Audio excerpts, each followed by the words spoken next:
Hi, hello, வணக்கம் viewers. இன்னைக்கு நம்ம வீடியோல முட்டையே இல்லாம ஆமாங்க ஷாக்கா இருக்கா? முட்டையே இல்லாம வீட்லயே சாஃப்ட்டான பரோட்டா எப்படி பண்ணுறதுன்னு தான் பார்க்க போறோம். மறக்காம நம்ம வீடியோவ சப்ஸ்கிரைப் பண்ணிருங்க. 3 பொருள் தான் தேவைங்க. இதில மைதா மாவு, தேவையான அளவு உப்பு, அதுக்கப்புறமா தண்ணி. இந்த 3யும் நல்லா ஒண்ணா மிக்ஸ் பண்ணி சப்பாத்தி மாவு பதத்துக்கு நல்லா பெசஞ்சு வச்சுக்கோங்க. நீங்க 10 நிமிஷம் வெயிட் பண்ணீங்க அப்படின்னா, உங்களுக்கு பரோட்டா ரொம்ப சாஃப்ட்டா இருக்கும்.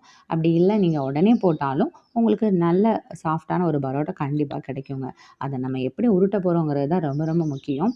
நீங்க வீட்ல என்ன ஆயில் சமையலுக்கு யூஸ் பண்ணுவீங்களோ, அந்த ஆயில்ல இந்த மாதிரி உருண்டை எடுத்து லைட்டா டச் பண்ணி, சப்பாத்தி கட்டையில வச்சு நல்லா நைஸா உருட்டுங்க. ஏன்னா நம்ம மாஸ்டர் மாரி அடிக்க போறதில்ல. ஸோ இந்த மாரி நீங்க நைஸா உருட்டுனீங்கன்னா தான் உங்களுக்கு பரோட்டா சாஃப்ட்டா இருக்கும். அதுக்கப்புறமா நான் உருட்டுனத பார்த்தீங்களா? பேப்பர் விசிறி மாதிரி முன்ன பின்ன நம்ம என்ன பண்ணணும்னா, அத நல்லா மடிச்சு நீங்க எடுத்துக்கிட்டீங்கன்னா தான், உங்களுக்கு அந்த லேயர் கண்டிப்பா ஃபார்ம் ஆகும். அதுக்கப்புறம் நீங்க இந்த மாரி சப்பாத்தி கட்டைக்கு மேல வச்சு, ரொம்ப ஜென்டிலா அழுத்திலாம் நீங்க உருட்டவே கூடாது. ரொம்ப ஜென்டிலா அப்படின்னா தான் அந்த பரோட்டால இருக்கிற லேயர் நமக்கு கண்டிப்பா கிடைக்கும். ஏன்னா லேயர் இல்லாம இருந்துச்சுன்னா, அது பரோட்டா மாதிரியே இருக்காது இல்லையா? ஸோ இந்த மாதிரி ஜென்டிலா நீங்க நல்லா உருட்டிக்கோங்க. அதுக்கப்புறமா ஒரு தோசை கல்லுல ஒரு கரண்டி எண்ணெய் ஊத்தி, ஏன்னா நம்ம பெசையும்போது ஆயில் மிக்ஸ் பண்ணவே இல்ல. அதனால தான் நான் பரோட்டா போடும்போது ஆயில் ஊத்த சொல்றேன். 1 ஸ்பூன் ஆயில் ஊத்திட்டு, நல்லா இந்த மாதிரி முன்ன, பின்ன நல்லா நீங்க பெரட்டி எடுத்துக்கோங்க. பார்த்தீங்கன்னா, குழந்தைங்க திடீர்னாப்புல வீட்ல பரோட்டா கேட்பாங்க. அம்மா எங்களுக்கு பரோட்டா குடுங்க அப்படின்னு சொல்லிட்டு. ஸோ நம்ம அன்டைம்ல கூட நம்ம வெளிய போய் டக்குன்னு வாங்க முடியாது. இல்ல வீட்ல போய் வாங்கி தர்றதுக்கும் நமக்கு யாரும் இருக்க மாட்டாங்க.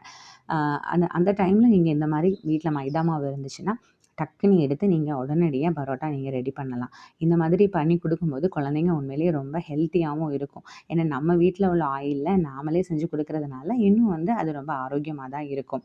பார்த்தீங்களா? உங்களுக்கு அந்த பரோட்டா லேயர்லாம் தெரியுதுங்களா? அதுக்கப்புறமா இந்த மாதிரி 4 பக்கமும் கைய வச்சு தட்டி விட்டுக்கோங்க. தோசை கல்ல வச்சு தட்டிறாதீங்க. தனியா எடுத்து வச்சு நல்லா தட்டி விட்டுக்கோங்க. இப்ப பாருங்க, எவ்ளோ நான் எடுத்து காமிக்கிறேன் பார்த்தீங்களா? சாஃப்ட்டா அத டச் பண்ணும்போதே நமக்கு நல்லாவே தெரிஞ்சுச்சு. நல்ல அழகா சாஃப்ட்டான ஒரு பரோட்டா நமக்கு கிடைச்சிருக்கு. இத அப்படியே நம்ம என்ன பண்ணலாம்? பிளேட்ல எடுத்துக்கலாம். ஏன்னா குழந்தைங்க ரொம்ப ரெடியா இருக்காங்க பரோட்டாக்காக. இப்போ நம்ம வீட்ல நீங்க சிக்கன் குழம்பு இருந்தா இன்னும் ரொம்ப சூப்பரா இருக்கும். இல்ல வீட்லயே கூட நீங்க வெஜ் குருமா மாதிரி பண்ணி இந்த மாரி குழந்தைங்களுக்கு குடுத்தீங்கன்னா, ரொம்ப இஷ்டப்பட்டு சாப்பிடுவாங்க. Okay bye.